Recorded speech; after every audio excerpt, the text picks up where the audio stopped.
enjeux. Vous savez les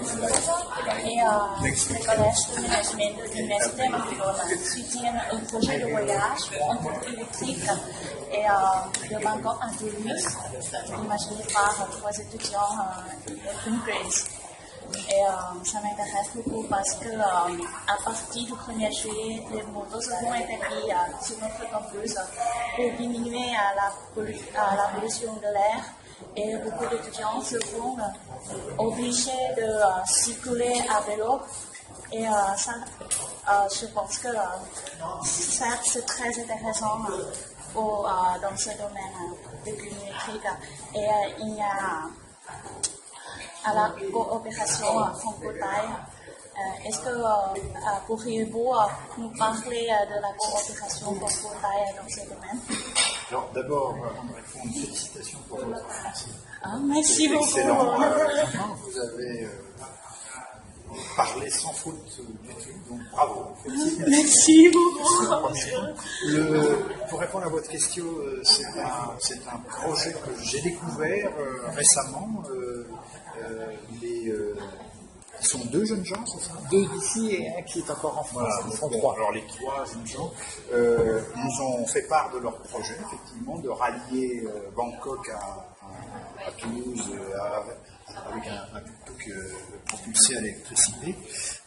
Nous les verrons. Vous les avez déjà vus, Monsieur Colliot les a déjà vus il y a quelques jours. Moi, je les recevrai dans une dizaine de jours, je crois, à l'ambassade. Ils ont demandé à nous voir. Ils ont le soutien de la Chambre de commerce franco-thaïlandaise dans leur projet. Des entreprises, de certaines entreprises, de l'université, naturellement. Donc, apparemment, et heureusement, c'est un projet qui recueille l'intérêt de la communauté d'affaires, d'abord. Je pense que ça va dans le sens de ce que je disais tout à l'heure, c'est-à-dire que la tendance est lancée.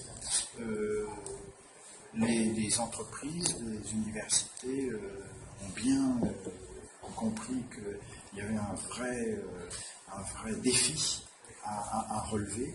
Et donc on est en phase de démarrage. Je crois que c'est aussi important de noter que ce sont des jeunes, c'est-à-dire des gens comme vous, de votre âge, qui lancent ça, donc ils sont pleins d'enthousiasme, qui croient en ce qu'ils font. Et je pense que là aussi, c'est très bien qu'ils s'approprient cette dynamique et ce désir de contribuer au changement climatique. Nous allons voir ce qu'on peut faire. Je ne sais pas ce qu'ils nous demanderont d'abord, et puis on verra comment on peut contribuer aussi, et sous quelle façon à leur projet. Mais en tous les cas, au moins, on va les soutenir moralement, en les recevant, ne serait-ce que par une photo prise à l'ambassade, etc., qui pourra peut-être les aider à avoir davantage de contributions de secteur privé, voire public. Donc on est à fond sur ce projet qui nous paraît effectivement très bien accompagner la préparation de la COP21, qui est une conférence diplomatique, mais qui a besoin, et c'est le souhait du gouvernement français, de l'appui de la société civile, des jeunes, des organisations non gouvernementales, des associations, etc., pour soutenir ce projet. Et le gouvernement français multiplie, encourage les manifestations. Il y a eu récemment dans le monde entier un débat planétaire avec la société civile, auquel presque 100 pays ont participé, avec, encore une fois, des citoyens lambda, comme on dit, des citoyens de tous les pays qui ont participé à ce débat de prise de conscience et d'idées à apporter, de solutions à apporter. Donc voilà. Ouais, merci beaucoup. Vous avez tout compris? Vous avez tout noté? Oui. En tous les cas, bravo, là, encore une fois. J'aime beaucoup vos chaussettes. Hein. C'est pas noir. C'est pas grave, c'est bien. Vous avez une question? Allez-y.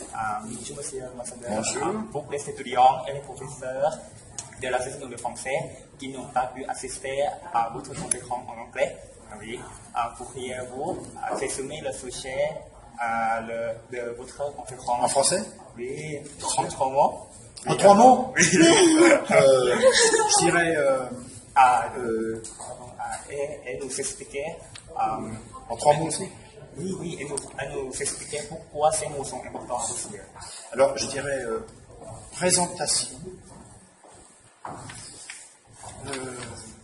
mobilisation et invitation. Alors, pourquoi? Présentation, parce que le sujet, c'est la conférence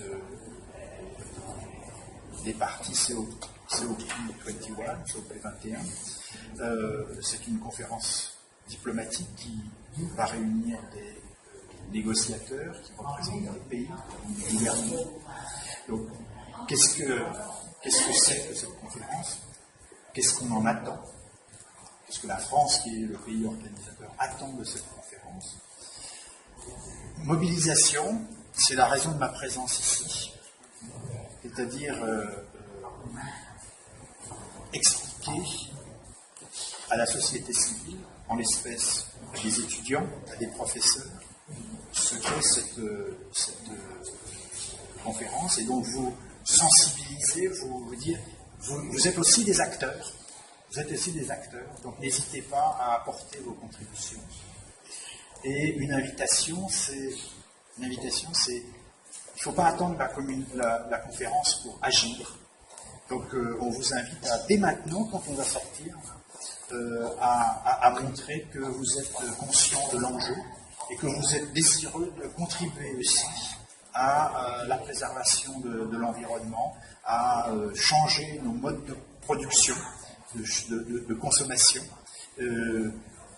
en marchant, au lieu de prendre une mobilette ou une voiture, à, comme je disais tout à l'heure, sélectionner le nombre de sachets de plastique que vous allez utiliser, etc. Réduire la consommation d'air, réduire l'usage de l'air conditionné. Il y a des saisons où on peut ne pas utiliser, au moins en tous les cas, réduire, ou ne pas descendre à 18 degrés, etc., etc. Ce sont des petits gestes, mais qui accumulés vont contribuer à l'échelle planétaire à réduire la consommation d'énergie et donc l'utilisation des produits qui sont polluants et graves pour l'environnement. Ça vous convient? Oui. Bon, merci beaucoup, monsieur. D'accord. Je vous en prie, en tous les cas, félicitations encore. Excellent. Alors, vous combinez le français et la sensibilisation à la préservation de l'environnement. C'est idéal. Merci. Merci beaucoup, monsieur l'ambassadeur.